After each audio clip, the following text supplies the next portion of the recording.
Bonsoir à tous et bon retour sur la JDR Factory. Ce soir, la Burst Team innove pour vous.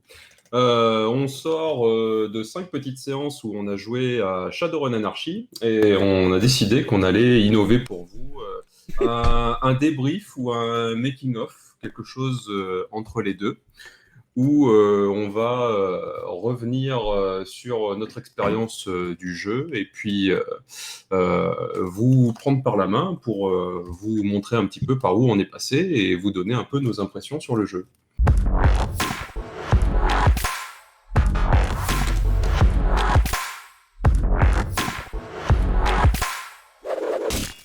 Shadowrun. Shadowrun, ça a un peu un historique. Il y a un petit quelque chose pour les rôlistes quand ils entendent parler de Shadowrun en général.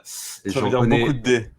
Et ça veut dire beaucoup de dés. Oui, je Et sais. j'en connais beaucoup qui disent oh putain, c'est cool, mais je comprends pas comment on y joue.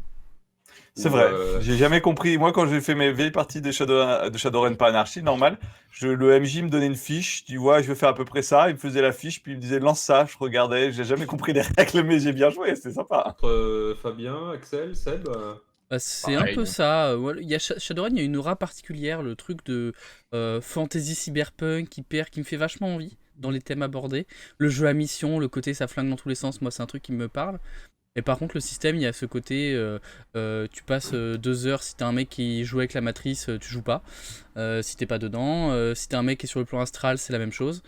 Et il y avait cette appréhension en découvrant Shadowrun Anarchy.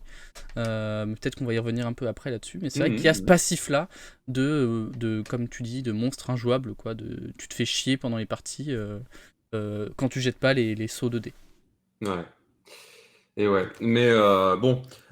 Après, c'est un peu ce qu'a mis en avant l'équipe qui a sorti Shadowrun Anarchy, c'est bon, on a fait un petit peu le tour des nouvelles recettes des jeux narratifs ou orientés narration qui sont sortis ces dernières années, et on s'est dit, bah, pourquoi pas essayer de contenter ceux qui veulent faire du Shadowrun sans se taper toute la machine mécanique hyper lourdingue avec.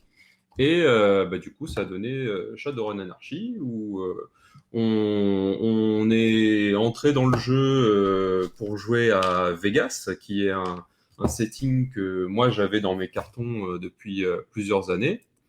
Et bah, du coup, on a commencé par une petite session zéro où on a construit l'équipe. Mm.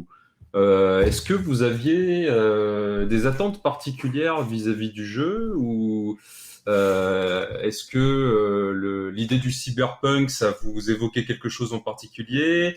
Le fait que je vous ayais déjà un peu présenté la ville et les différents districts de Vegas, il y a des choses qui vous avaient attiré ou pas?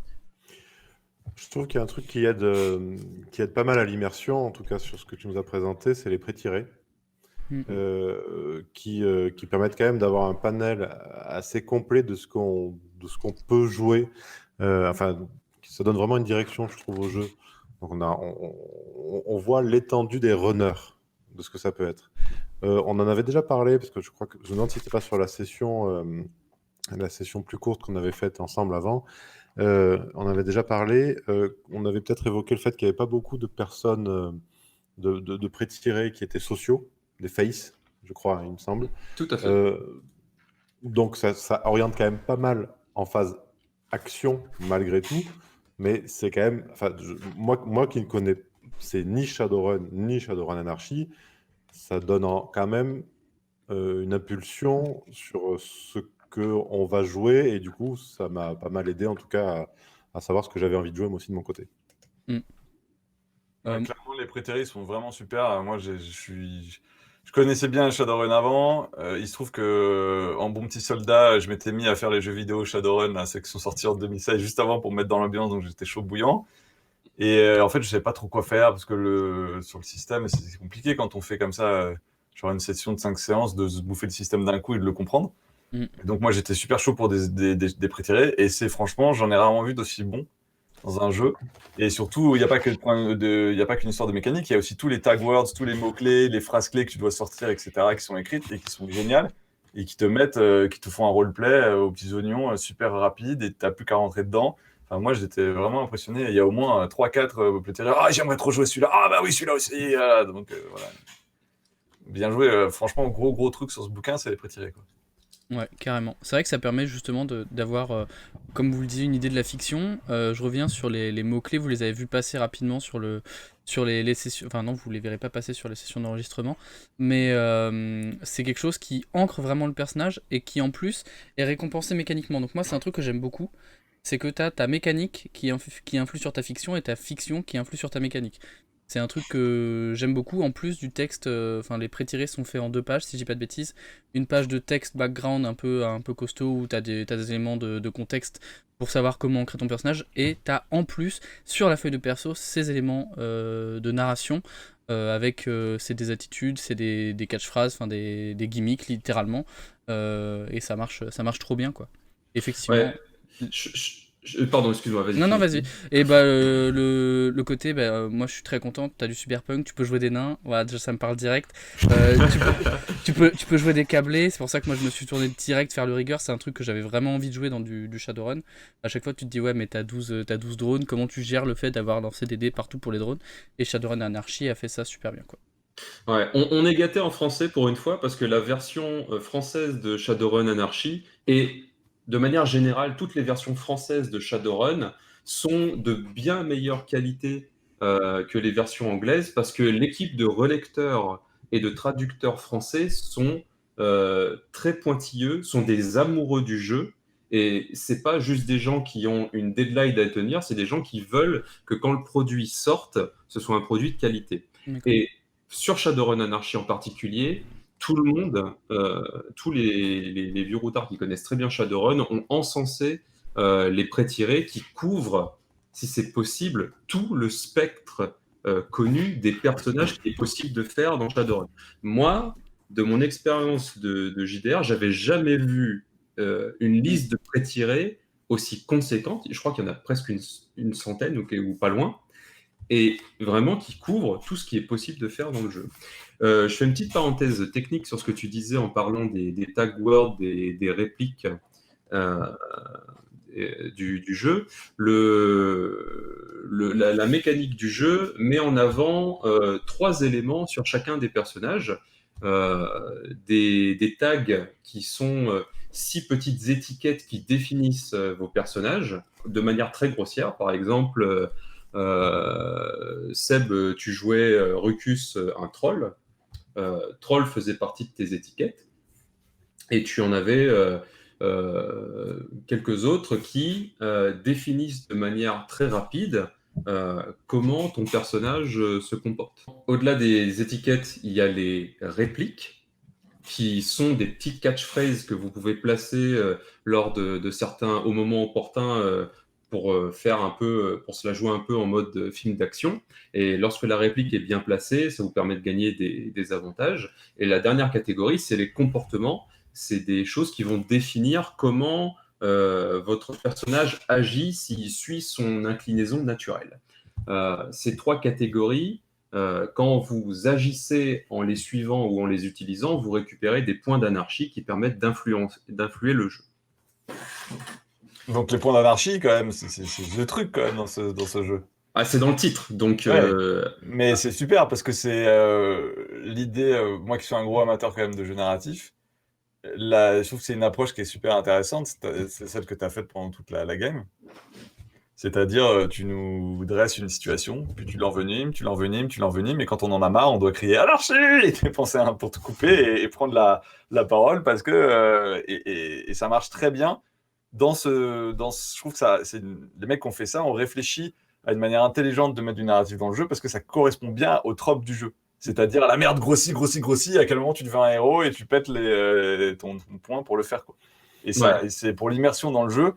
Et justement, moi qui suis très sensible aux mécaniques qui font sens avec l'ambiance que tu veux avec le jeu, je trouve que c'était parfait, ça. D'ailleurs, j'ai une question. Est-ce que Pierre, parce que n'ayant pas de recul sur la mécanique, toi, tu considères que tu l'as joué vraiment by the book, ou quels sont tes apports perso, ou quelles sont tes façons de voir la mécanique qui ne sont pas, on va dire, qui ne sont pas proches du livre, par exemple?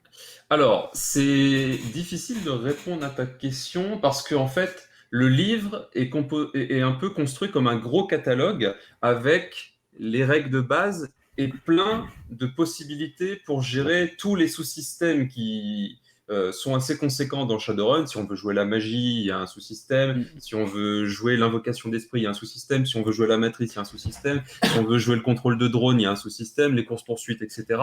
Et Anarchy de base propose une version ultra simplifiée où le MJ ne lance pas de dés comme dans bien des jeux aujourd'hui et propose aussi tout un tas de petites options pour jouer certaines règles. Moi, je me suis limité à la version la plus simple possible en poussant toutes les possibilités narratives qu'offrait le jeu à l'extrême. Par exemple, une des choses que met en place le jeu, c'est il propose de ne pas utiliser un système d'initiative, mais d'utiliser de l'initiative narrative. C'est-à-dire que, suivant la situation dans laquelle sont vos personnages, l'initiative va vous être donnée si vous êtes en train de faire un plan ou que vous êtes en train d'observer la scène, ou l'initiative va vous être prise si vous subissez un assaut ou que vous tombez dans une embuscade. Et ce genre de choses construit la narration, et à partir du moment où vous n'avez pas l'initiative, je me lance dans une narration où je déroule ce qui vous arrive et j'enchaîne les choses jusqu'à ce que l'un de vous m'arrête en disant anarchie pour tenter de reprendre la main sur ce qui se passe. Donc tu es vraiment resté dans les propositions proposées par le jeu, en poussant les curseurs que tu voulais, mais dans le cadre du jeu, quoi, malgré tout. Ouais, tout à fait. Enfin, en tout cas, c'est ce que j'ai essayé de faire. Il y a des petites choses où, pour une question d'équilibre, j'ai réduit un petit peu, par exemple, le nombre de points d'anarchie que les joueurs ont. Le bouquin dit que chaque joueur commence avec 6 points d'anarchie.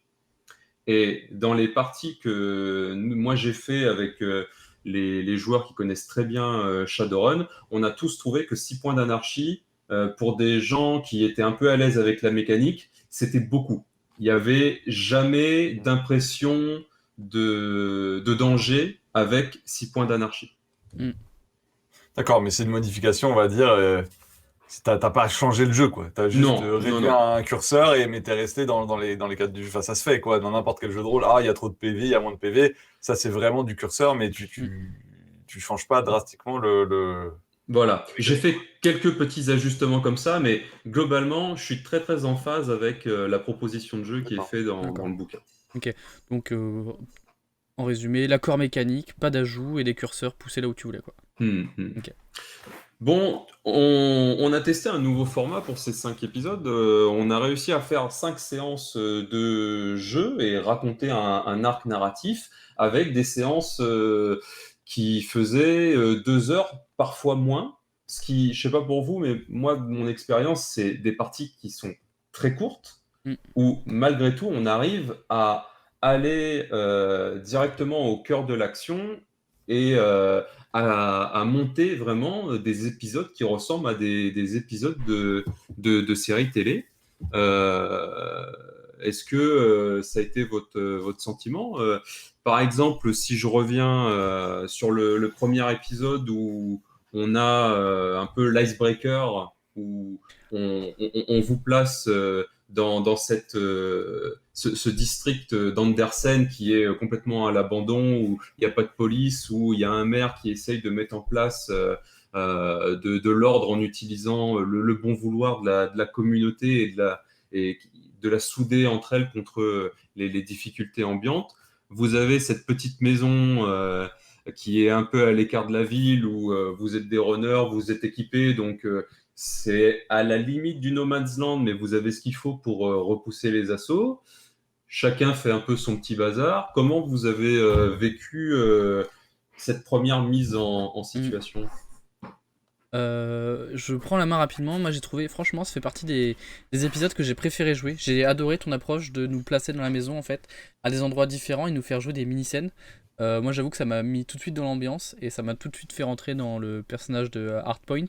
Je me suis régalé, franchement ça fait partie, je veux pas dire de bêtises, mais de mes scènes préférées cette année en jeu de rôle, c'est que ça m'a plongé directement dedans, ouais, je te le dis, ça m'a plongé vraiment dedans et je me suis régalé à voir interagir Matt donc, avec la télé, Gentry avec la télé, le Rucus c'était extraordinaire et Kix la vénère aussi, la scène c'était du canapé si je dis pas de bêtises avec les ressorts, c'est des scènes qui Objectivement, on pourrait se dire, en termes de fiction, on n'apporte rien, mais finalement, elles ont fait toute la différence pour moi.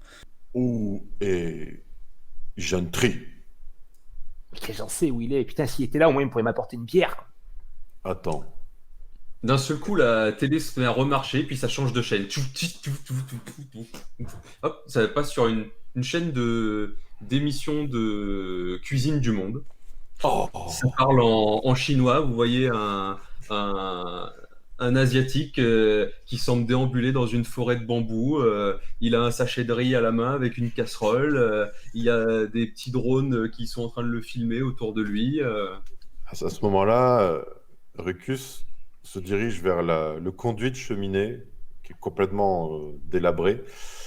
Il penche sa tête sous la cheminée comme ça et il parle et dit « Gentry, c'est bon, touche plus à rien. » Si t'as la caméra qui remonte sur le toit, tu vois Gentry avec le câble dans la main. En gros, il a débranché le câble.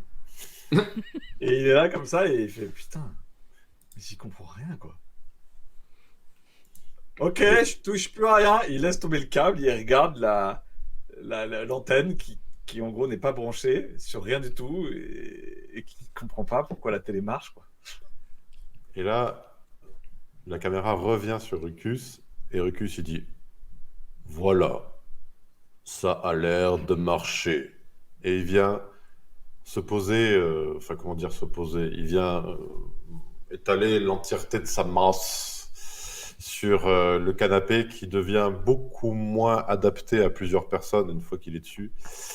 Et heureusement que Kix d'ailleurs tu t'étais levé parce que finalement je pense que tu n'avais absolument plus la place de t'asseoir. Mais visiblement Rucus considère que l'émission qui est en ce moment à la télé est plus intéressante que celle que tu voulais regarder.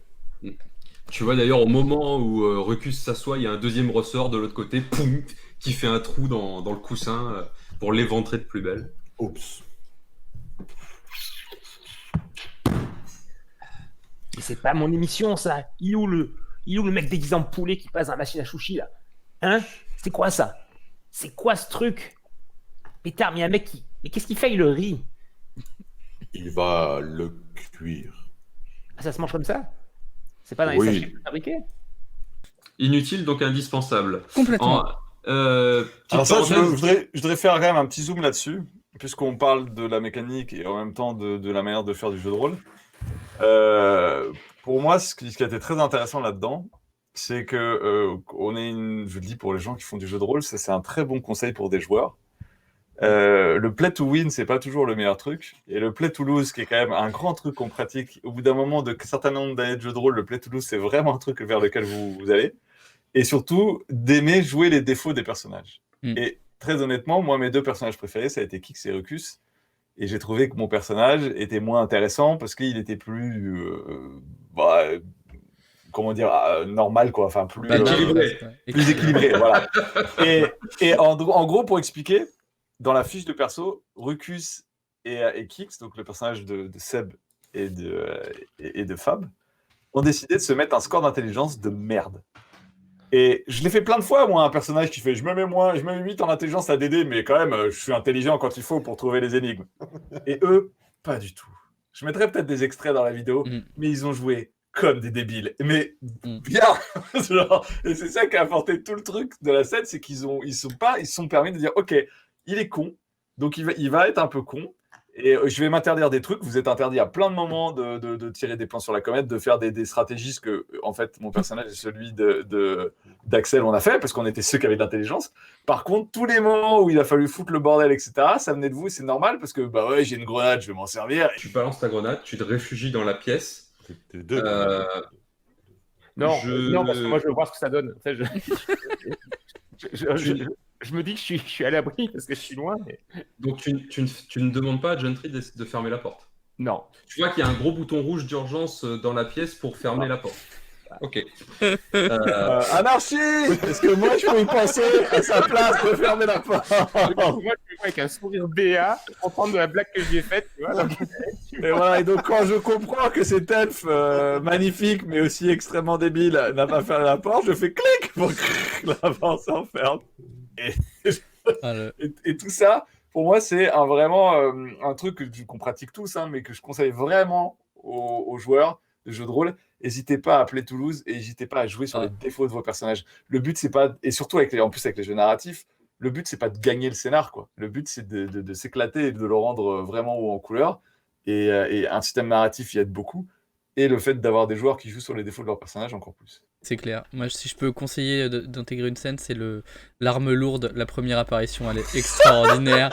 Je crois qu'on a tous explosé. Et bien sûr, parce que ce plan est juste magnifiquement construit, avec un engrenage parfaitement huilé, pas une action qui vient déranger l'autre, tout semble être en parfaite harmonie. C'est à ce moment-là qu'il y a deux types qui sortent du Penniless et qui vous regardent.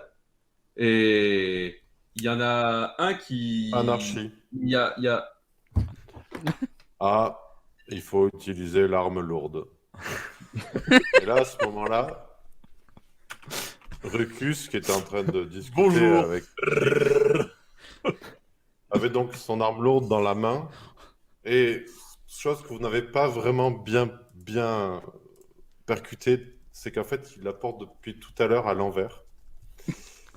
Et donc, du coup, il dit, il faut utiliser l'arme lourde. Et là, il la soulève au-dessus de sa tête et blam, et il la fracasse sur les deux gars.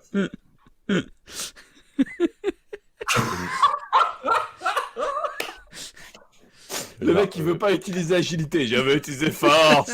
Mettez un flingue, je veux utiliser force. Serre-toi de ta tête. Une arme. Et Rucus, t'as bien tout compris, quoi. C'est une arme lourde. Et ouais, exactement. C'est vrai que cette possibilité est autorisée d'avoir deux débiles en jeu parce que à côté tu as deux mecs qui réfléchissent et qui font avancer la fiction. Donc ça c'est aussi intéressant dans le groupe que les choses soient réparties parce qu'à faire 4 débiles, je pense que c'est autre chose aussi que ça amène. Donc c'est peut-être autre chose. Mais en tout cas, faut pas perdre de vue. Ouais, je suis complètement d'accord avec toi, Seb. Je pense que même si ça ne se voit pas ou c'est pas forcément très palpable, cette équipe ne fonctionne que parce qu'il y a deux équilibrés derrière qui soutiennent les choses. S'il y avait eu 4 débiles, ça aurait été quelque chose de complètement différent. C'est le jeu qu'on a mis en place et c'était ça qui était intéressant, c'est que d'ailleurs pour la première scène où on est dans la mairie, clairement, voilà, on voit que Gentry et Hardpoint font tout pour qu'on soit à l'écart, qu'on ne parle pas, mais en face. Quoi. Donc il ne fallait surtout pas Kix, pas qu'elle ouvre sa gueule parce qu'elle dit que des bêtises à l'hargneuse. Bien John, c'est avec toi qu'on voit les détails. Donc alors, on va être payé. Oui, on va être payé. Il faut réussir la mission et après, ils nous payent. D'accord. Bon, comme d'hab, quoi. Voilà. Mais sauf qu'elle voudrait qu'on réussisse la mission en évitant de tout péter, tout détruire et tout casser. Bah, la bonne nouvelle, c'est qu'on n'a plus de grenades. C'est vrai. C'est sûr. On est bien d'accord que le jeu, il est là, c'est qu'on a... on a deux gros bourrins qui sont très efficaces quand il s'agit de taper sur les gens. Par contre, ils ne savent pas parler, ils ne savent pas tenir la langue, ils ne savent pas réfléchir. Donc, il ne faut surtout pas les mettre au niveau social. Et ce qui était bien, c'est que malgré tout, on ne nous a jamais mis à l'écart. Quoi qu'il en soit, on était dans toutes les parties sociales, on était là et on attendait, ou pas d'ailleurs, on agissait. Ouais. Voilà. Donc, ça a été intéressant pour ça, je trouve, le groupe. Okay. Est-ce qu'il y a un restaurant pas loin? Au moins un truc qu'on peut bouffer. Non, mais c'est important, sinon les deux autres, ils ne bougent pas. Je crois pas. Une gargote, un truc, n'importe quoi, qui fait chauffer des chaussettes. Sur le chemin, je crois qu'il y a de la street food qui vient d'ouvrir. Un truc à base de. Ok, très bien. Un truc à base de rat de scorpion. On prend. Vas-y, c'est bon. Okay. C'est un truc de soupe. C'est assez. Enfin bon, vous verrez. Assez bizarre. Très. C'est pas très loin du truc. C'est sur le chemin. C'est pas forcément à côté parce que honnêtement, c'est une zone, c'est un terrain vague. Hein, si on s'approche trop du complexe, c'est un coup à prendre. Je sais ce qu'on va leur dire. On va leur dire qu'on va aller s'entraîner là-bas. Un Kix. Voilà, très bien. Donc, Rucus. Oui. Il a vu passer Sam McCoy, le papa de Sam là. Il l'a vu passer près du restaurant, jusqu'au centre sportif qui est à côté et se cacher dans une canalisation. On sait exactement où il est passé et c'est par là qu'il faut aller. Alors, on mange d'abord, il n'y a pas de problème, Kix. Après avoir mangé, on peut aller essayer de trouver le papa dans cette canalisation. Mais il faut aller un peu vite, non? Oui. Ah, Non. ok, moi je suis pour, mais. comme Attends, je dis, attends. On peut prendre à à emporter. emporter. Bien sûr! Mais t'es un génie. T'es un génie, Rucus. T'es un génie. On va faire ça, exactement ça. Durant la session 0, il y a un élément hyper important on a fait un tour de table où on a chacun placé nos rumeurs. Et la rumeur sur laquelle j'ai fondé l'arc narratif, c'est il y a une guerre des gangs entre les McCoy et les O'Reilly. Boum, ok, ça, on part là-dessus. Donc arrive Samantha McCoy, poursuivi par un rat scorpion, cette espèce de gigantesque scorpion radioactif qui s'est échappé de l'enclos d'un de vos contacts qui était éleveur de scorpions, éleveur de bêtes mutantes, donc éleveur de scorpions géants, avec un de ces scorpions qui s'est échappé de son enclos. Ça fait un petit clin d'œil à la scène. La petite Samantha débarque, arrive dans votre bled, manque de se faire buter par le scorpion. Bam, première baston. Qu'est-ce que vous avez pensé de ce premier contact Juste avec parenthèse, par rapport à ce que tu dis, on est d'accord que tu as basé tout ça sur des choses que nous, on avait fabriquées sur nos personnages. complètement. Tu as rebondi sur ce que les personnages ont proposé, quoi. Tu as fait du world building à Alors, partir de ce que les ouais, personnages ont amené à la table, quoi. j'ai tissé des liens, si tu veux. J'avais mon setting et j'avais vos personnages. Et en lisant les fiches de vos personnages et surtout les contacts et ce que vous m'avez ajouté dans ce que vous avez étoffé du background des pré-tirés que vous avez choisi, j'ai vu que certains contacts collaient hyper bien à des choses que moi j'avais dans mon setting. Par exemple, le fait qu'il y ait des rats de scorpions en liberté qui soient une espèce de nuisible pour la zone. Alors, gros nuisible, gros problème. Et que du coup, je me suis dit, ah ben le mec là, il est censé, le contact de, je sais plus, c'était celui de Rucus ou celui de. Je crois que c'était un de ceux de C'était Rucus. celui de Rucus. Ouais, C'était celui de Rucus. Qui est censé être éleveur de bêtes. Je vais, c'est bon, je vais en faire un éleveur de rats de scorpions. Et puis il y en a un qui va s'être barré, ça va mettre en place les choses. Moi, il y a un truc qui m'a gêné, mais où j'ai mal joué, en fait, les points d'anarchie. C'est que comme on les utilisait beaucoup, en fait, pour des scènes d'action pure et dure, la baston, le risque de mort, quoi. Toutes les scènes de hacking que j'ai eues, ça m'est complètement sorti de l'esprit d'utiliser les points d'anarchie. Parce que on était habitué à les sortir pour attention, une lame va te couper la tête, anarchie, tu vois, voilà. Alors que tu es dans la matrice, tu es en train de te faire repérer. Et... J'aurais pu dire anarchie parce que les règles n'interdisent pas. J'ai été un peu surpris effectivement. Mais parce que je n'y ai pas pensé. Ouais. Parce qu'on avait tellement été habitué en fait à les sortir pour des trucs d'action frénétique qu'en fait techniquement c'est un outil narratif qui sert à tout. Et en gros je les ai pas du tout exploités dans toutes mes scènes de hacking. Et donc ce qui a fait des scènes de hacking où j'étais plutôt loser, c'est pas grave hein. Non mais c'est pas un reproche du tout. C'est juste pour dire que c'est de ma faute. C'est moi qui n'ai pas réussi à me dire c'est un truc où en gros on peut l'utiliser pour autre chose que pour la bagarre. C'est tout. Hein. Et donc si je rejouais à Shadowrun Anarchy, je me forcerais à l'utiliser à plein d'autres moments que juste quand ma vie est en danger. Alors, ce qui montre que le jeu est assez bon dans ses mécaniques et dans ce qu'il propose pour permettre différents moyens de se sortir d'une scène difficile.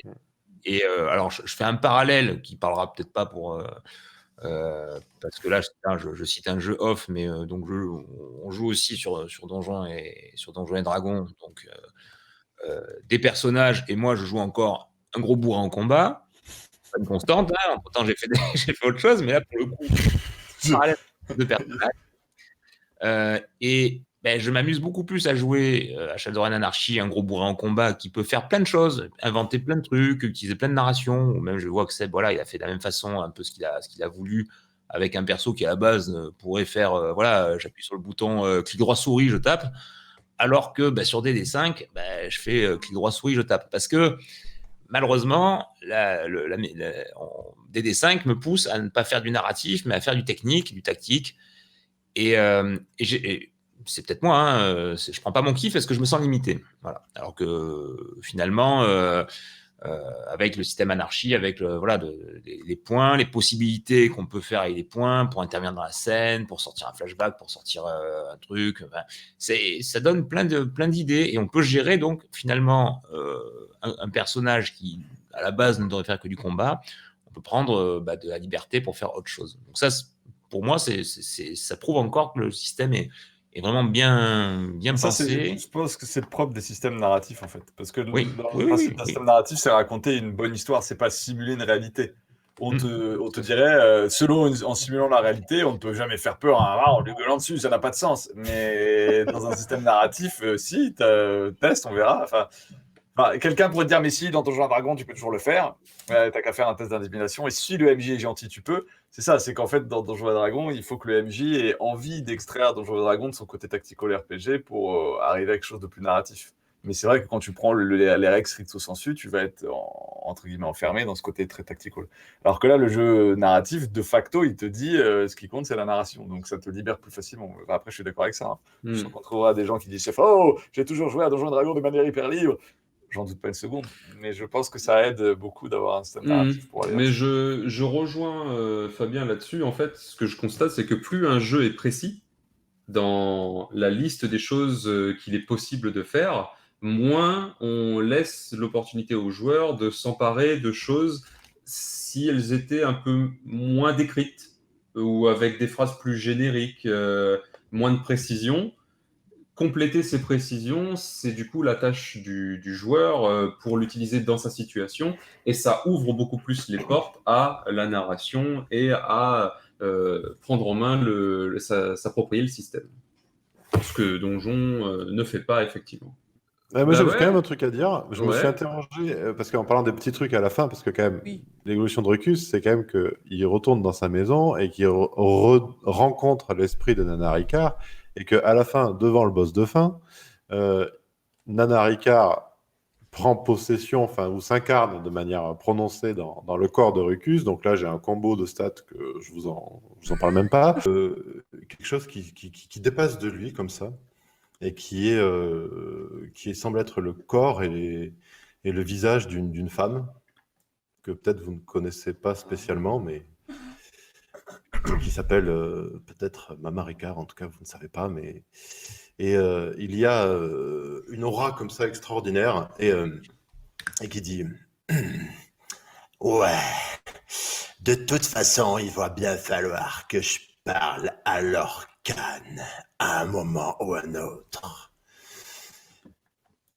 Alors je vais ouvrir Lorkhan. C'est Nana. Et Je suis revenu Je vais te mettre une fessée. pour t'en coller une. T'as bien voulu me dérouiller. Moi qui avais des parts et qui étais bien au courant de ce que tu manigançais avec ce laboratoire. Et que je m'étais bien caché dans ce trou d'Andersen. Alors maintenant, tu vas voir ce qu'il en coûte de s'adresser à Mama Ricard. Et du coup, Nana Ricard gueule, parce qu'on gueule beaucoup dans ce jeu, gueule sur le boss de fin, qui l'immobilise pendant 4 tours. Donc là, j'ai un peu pété ton boss quand même, si je peux me permettre. complètement. Voilà. Mais en fait, j'étais tellement régalé que tu aies toi-même fait un lien scénaristique entre pourquoi Mama Ricard était morte et que Lorkhan, qui était le boss des oui. O'Reilly, qui est récemment arrivé au pouvoir des O'Reilly en butant l'ancien chef, tu m'as fait un twist scénaristique à la fin où je me suis retrouvé spectateur, où je me suis installé dans ma chaise et j'ai regardé le truc. J'ai fait oui, non, mais je lui donne. Il me l'a poutré. Bon, c'est tant pis, c'est pas grave. Oui, c'est vrai que c'était la petite impro du moment, ça, mais qui n'était pas forcément mentalisée, mais je me suis dit, tiens, c'est pas grave, ça va le faire comme ça. Donc, si ça t'a plu, tant mieux, Pierre. Aucun boss de Pierre ne tiendra devant un RP de Seb. C'est ça la vérité vraie. Donc, parfait. Le rat est mort sur un RP. Le boss est mort sur un RP. Et pourtant, j'avais prévu la surprise qui était de donner des points d'anarchie à mon PNJ, où je vous ai tous vus avec vos gueules de... Quand moi, pour la première fois de la campagne, je crée anarchie pour vous arrêter dans vos réjouissances et que je prends l'initiative. Mais il triche. Il y a eu de la révolte. Il y a eu... Là, c'est le joueur qui est ressorti, c'était plus le RP du tout. Mais qu'est-ce qu'il fait, dis-on te rembourser. Cela dit, est-ce que c'est dans les règles? Non,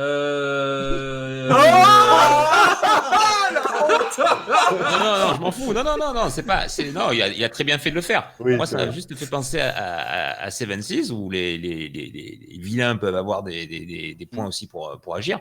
C'est juste que, voilà, est-ce que c'est dans les règles? Est-ce que ça a été prévu ou est-ce que c'est une amélioration que tu as faite? Et dans ce cas-là, Pas c'est bien. Moi, je trouve vraiment, ça cool. mais en fait, j'ai pas vraiment de solution pour donner vraiment de l'impact à un boss, tu vois.